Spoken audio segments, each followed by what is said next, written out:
هتفيدكم قوي. في ناس تقولك لا عادي مش لازم جدول تكتبي فيه، خليه جدول ذهني. انا ذهني ده انا اصلا بفتكر اسمي بالعافيه، بفتكر اسمي بالعافيه، ذهني ايه اللي انا هفتكره؟ مش هفتكر طبعا ذهني ولا بتاع. فانا اهم حاجه عندي الكتابه. ازيكم يا جماعه، عاملين ايه؟ يا رب دايما تكونوا بالف الف خير. بصوا بقى، انا النهارده في الفيديو ده هنطول قوي، عايزاكم بقى تعتبروه بودكاست، عايزاكم تعتبروه فيديو طويل، زي ما تحبوا يعني، سموه زي ما تسموه. بس اهم حاجه بالنسبه لي ان كنتوا ان شاء الله تخرجوا مستفادين قوي قوي من الفيديو ده. احنا هنعمل ايه النهارده؟ هنعمل استعداد كده لشهر شعبان. احنا يعني استعداد لشهر شعبان عشان شهر رمضان، فاهمين؟ يعني اتنين ميكس كده في واحد. عايزاكم تفضوا نفسكم قوي، تسمعوا الفيديو ده وانتوا بجد مركزين جدا من جواكم، وحاسين ان كنتوا فعلا عايزين تتغيروا، وعايزين تستغلوا شهر شعبان بكل حاجه فيه بقى، فاهمين؟ يعني احنا عايزين بقى بوابه الانطلاقه بتاعه شعبان دي تهل كده علينا، وندخل من البوابه دي، عشان هي دي بوابه الانطلاقه بتاعه رمضان. يعني لازم نستغل شعبان كويس قوي عشان نعرف ندخل رمضان ونستغله برده كويس قوي. حاجه بقى كمان، احنا عارفين ان شهر شعبان اتسمى بشهر الغفله. طب ليه اتسمى بشهر الغفله؟ لان النبي صلى الله عليه وسلم هو اللي سماه بالاسم ده، انه شهر غفله. ليه؟ عشان بيجي ما بين رجب وما بين ايه، وما بين شهر رمضان. فهو شهر رجب طبعا من الاشهر الحرم احنا عارفين، لكن شهر شعبان مش من الاشهر الحرم. طيب وشهر رمضان لا، ده شهر عظيم جدا.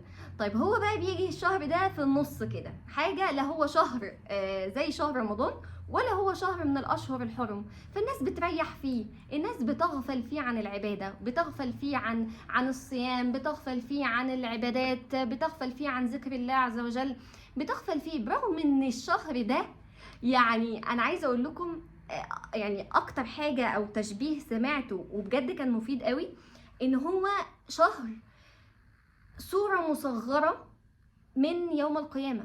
ده اكتر تشبيه انا شفته او سمعته من حد للشهر ده. ليه؟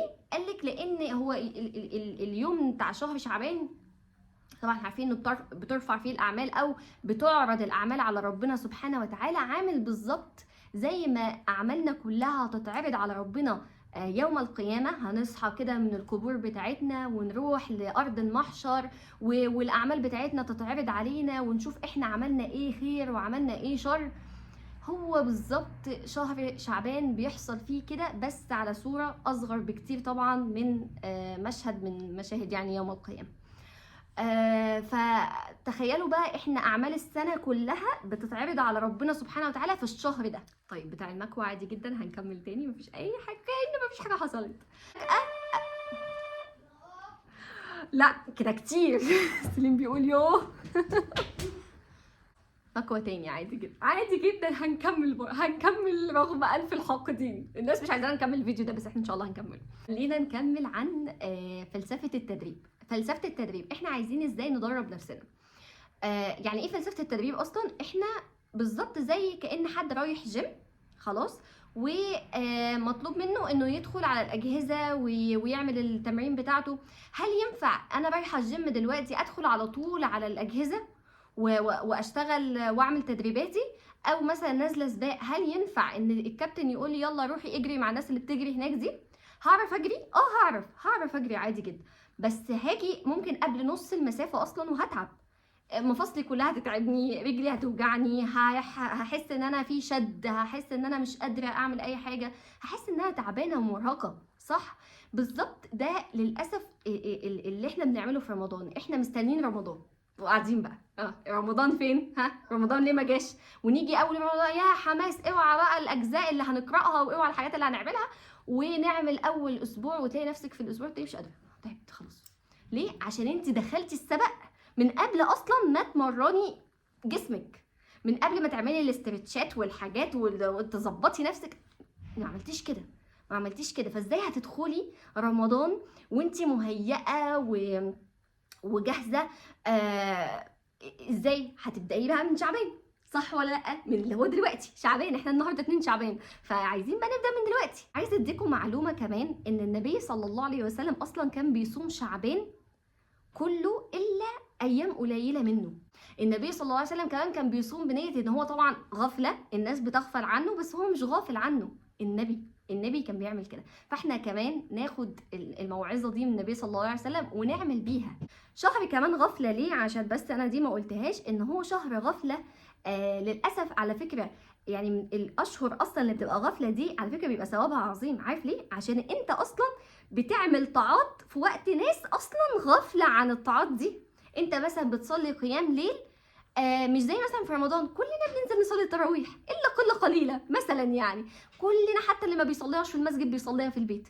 كلنا بنقدر نعمل حاجات كتير، كلنا بنبقى عارفين ان احنا كلنا بنعمل عبادات، كلنا بنبقى عارفين ان احنا مثلا بنعمل اطعام وبنعمل وجبات. فتلاقي 100 واحد في الشارع اللي انت ماشي فيه، في الشارع بس اللي انت ماشي فيه، بيوزع وجبات على الناس قبل الفطار. صح ولا لا؟ بقيه الاشهر اللي هي فيها غفله، تخيل بقى تبقى ماشي في الشارع تلاقي واحد بس واقف كده على جنب وبيوزع وجبات على الناس، تحس اللي هو ايه ده؟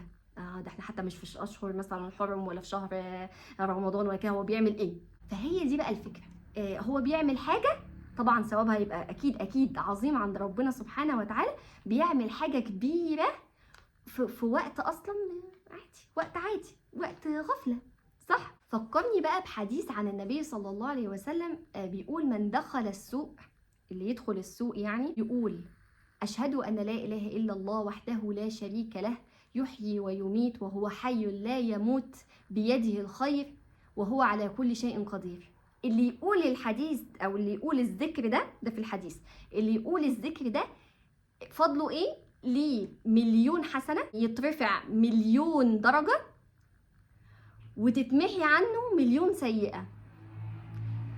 أي حد يقول الذكر ده؟ لا، مش أي حد، اللي يدخل السوق. السوق بمعنى يعني ده زمان السوق، بس بمعنى ايه؟ بمعنى المحلات التجاريه، اي مكان فيه محلات تجاريه، مولات. دلوقتي احنا مثلا على ايام دلوقتي في مولات والحاجات دي، المحلات التجاريه، ادخل قول نازل تجيب حاجتك، ادخل قول الدعاء ده او الذكر ده. طب لما تقول الذكر ده، ايه الفكره؟ لان ده في وقت غفله، ده وقت غفله، الناس كلها مشغوله بالتجاره، الناس كلها بتشوف هتشتري ايه، الناس كلها بتبيع وبتشتري وبتشوف الفلوس وبتعد، محدش في دماغه، محدش في باله انه يذكر ربنا سبحانه وتعالى. ها يا ندى رغيتي كتير قوي، ها نعمل ايه يعني؟ حمستينا، نعمل ايه بقى؟ عشان احنا عايزين نبدأ بقى نعمل ايه؟ ان احنا لازم يبقى لينا ورد، لازم نبدأ نعمل ورد، ماشي؟ عشان ما ابداش قراءه قران وانا في رمضان وانا مش مجهز، مش مهيئ نفسي، فهتيجي هتتعبي، مش هتقدري والله تكملي، هتتعبي. فلا، انت ابدأي من شهر شعبان انك انت بتقرأي مثلا كل يوم مثلا صفحتين 3، ان شاء الله ربع ساعه بس. شوفي حتى لو هتعيشي، مش هقولك قراءه، حتى لو هتعيشي التفسير بتاع الايات، عيشي تفسير الايات، افتحي قلبك، نضفي قلبك، فاهمه؟ يعني انت لما تقعدي مثلا وتعرفي تفسير اوائل سوره البقره مثلا، اول 5 ايات في سوره البقره بيتكلموا فيها عن المؤمنين، ربنا سبحانه وتعالى بيتكلم فيها عن المؤمنين. ادخلي شوفي ربنا بيقول ايه عن المؤمنين في اول 5 ايات من سوره البقره. شوفي الايتين اللي بعدهم اللي بيتكلموا عن الكافرين، شوفي هم اصلا وضعهم عامل ازاي. شوفي ال 12 ولا ال 13 ايه اللي بيتكلموا فيها عن المنافقين. ادخلي واسمعي وحاولي تفهمي تفسير، ادخلي اتعلمي حاجات مفيدة تفيدك في القرآن تحديدا. يعني خصصي وقت كده لقراءة القرآن او تصحيح تلاوة للقرآن، تبقى قراءتك صحيحة، او تفسير للقرآن. عيشي مع القرآن ان شاء الله ربع ساعة كل يوم، بلاش ربع، خليها نص، معلش بلاش ربع، عشان بحس ربع ده اصلا احنا عقبال ما نجهز اصلا بتبقى ربع، فخليها نص ساعة، نص ساعة بس اعملي فيها اي حاجة تقربك من القرآن. طيب ايه تاني؟ محتاجين نصوم، لو احنا قادرين ان احنا نصوم خلاص نصوم، نبدأ باثنين وخميس، ابدأوا باثنين وخميس يا جماعة عادي، ماشي؟ او والله عندكم همة ونشاط اكتر، ممكن تبدأوا من شعبان ان كنتوا تصوموا يوم ويوم لا، تهيئوا نفسكم كده وتستعدوا لرمضان، عشان ما تتعبوش مثلا في رمضان. طب الناس المعذورة عن الصيام او اللي هم مش بيقدروا يصوموا او كده، تقدروا تعملوا ايه؟ تقدروا تصوموا صيام اللسان. عارفين ايه هو صيام اللسان؟ ان كنتوا ما تتكلموش وحش عن حد، ما تغتابوش حد، ما تنموش على حد، تحاولوا اصلا صايمه، مش بتكلم عن الناس. اي حد يجي يفتح معاكي موضوع عن حد، لا معلش سوري ستوب، مش هقدر اسمع، مش هقدر اتكلم عن حد، مش هقدر اعمل ده.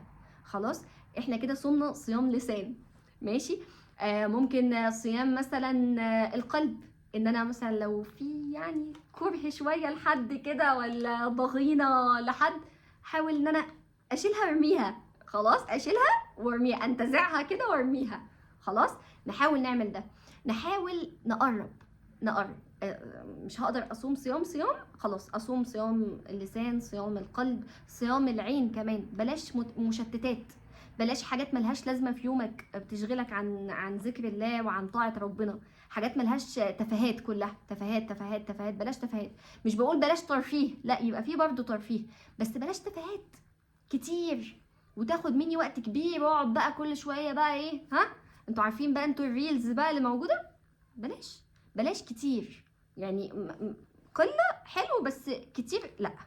خلاص، كل ده اخف اخف اخف واقلل من ده خالص. تعالوا اوريكم شكل الجدول اللي انا عاملاه. ماشي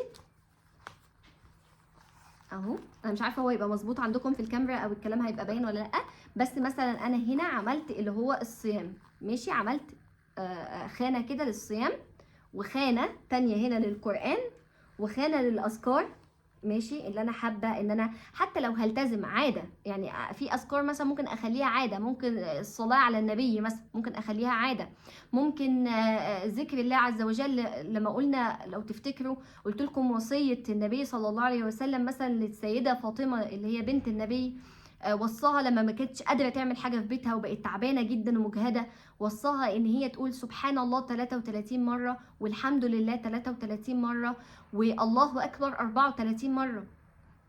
واظبوا على ده، اعملوا ده. ماشي، فخلوا يبقى ليكم ورد في الاذكار بتاعتكم. صوموا صيام زي ما قلنا. لو انتوا درجه اولى ممكن نخليها اثنين وخميس. لو انتوا ناس حابه الصيام وعايزه تعمل ده، خلوها يوم ويوم، يعني يوم ويوم لا. لو انتوا بقى مش قادرين خالص ومن اصحاب الناس اللي هم اسمها اصحاب الاعذار يعني عن الصيام، ممكن انكم انتوا تصوموا عن الكلام السيء، او تصوموا بقلوبكم لو في كره ضغينه لاي حد، تبعدوا كل ده عنكم. وكمان القران انا عملت الخانه دي علشان ابدا بقى ان احنا نعمل ايه. قلت لكم نص ساعه بس يوميا، لازم نواظب. ماشي، لازم احب الاعمال الى الله ايه ادومها وان قل. يعني لو احب الاعمال لربنا ان انا ابقى بداوم على حاجه حتى لو كانت قليله. يعني هي حاجه قليله قوي انا بعملها نص ساعه في يوم 24 ساعه، نص ساعه بس بعمل حاجه حلوه بس مستمره، احسن ما اقعد 8 ساعات بعمل حاجه حلوه ومنقطعه. فاهمين؟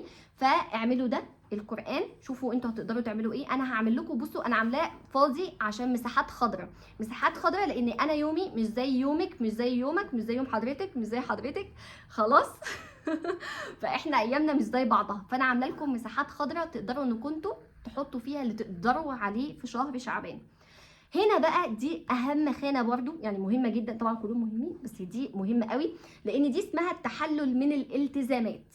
التحلل من الالتزامات دي عايزاكم تكتبوا فيها كل يوم مثلا 3 حاجات كبار عايزين تعملوهم. عندك مشوار بنك، اكتبيه. ماشي، وانزلي اعملي في يومك، خلصي. عندك مشوار مثلا للضرايب، انزلي اعملي مشوار. انا عندي مشوار للضرايب عايزه اروح اعمله. خلاص، يبقى ايه، روحي اعمليه. عندك ورق عايز يخلص، روحي انجزيه. عندك شغل محتاج يعني تخلصي اكبر قدر منه، خلصيه. كل اللي عنده حاجه مهمه يروح يعملها في شهر شعبان، عشان احنا في رمضان مش فاضيين. فاعملوا ايه، اعملوا تفريزات للاكل والشرب والحاجات دي. اعملوا تفريزات، جيبوا عصير واضربوه في الخلاط وحطوه في الفريزر. اعملوا الحاجات دي يا جماعه من دلوقتي، اعملوا الحاجات دي من دلوقتي. شوفوا لو انتوا بتعملوا خضار بتخزنوه، اعملوا ده عشان يسهل عليكم. في ناس تقعد تقول لك هو شهر رمضان شهر الاكل. لا، هو مش شهر الاكل، بس احنا بنوفر على نفسنا، احنا كستات بيوت ماشي، بنوفر على نفسنا الوقفه في المطبخ كتير. خلاص، الوقفه في المطبخ كتير، معلش سوري.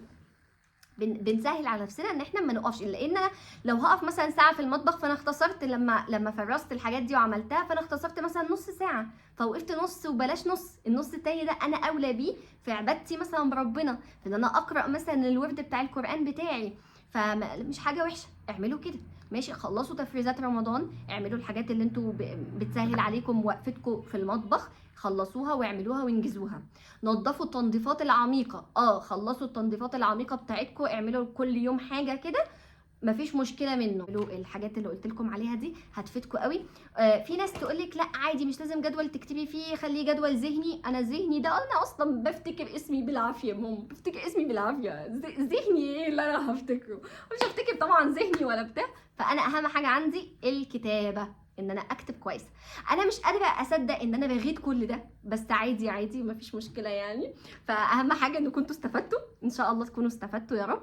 وقولوا لي ايه رايكم في الفيديو ده. عايزه اقول لكم انا مجهزه لكم حاجات تانية لشعبان برضو هنعملها مع بعض ان شاء الله. فقولوا لي بس ايه رايكم في الفيديو ده، وشجعوني كتير قوي، عشان بجد انا بيجي لي احباط لما بلاقي الصحراء دي، الصحراء الفاضيه دي. انا مش عايزه صحراء فاضيه، انا عايزه ناس يعني ثابته كده ومركزه. وصلوا على النبي حتى في الكومنتات، انا هبقى سعيده جدا ان انا خليتكم تصلوا على النبي. يلا، السلام عليكم.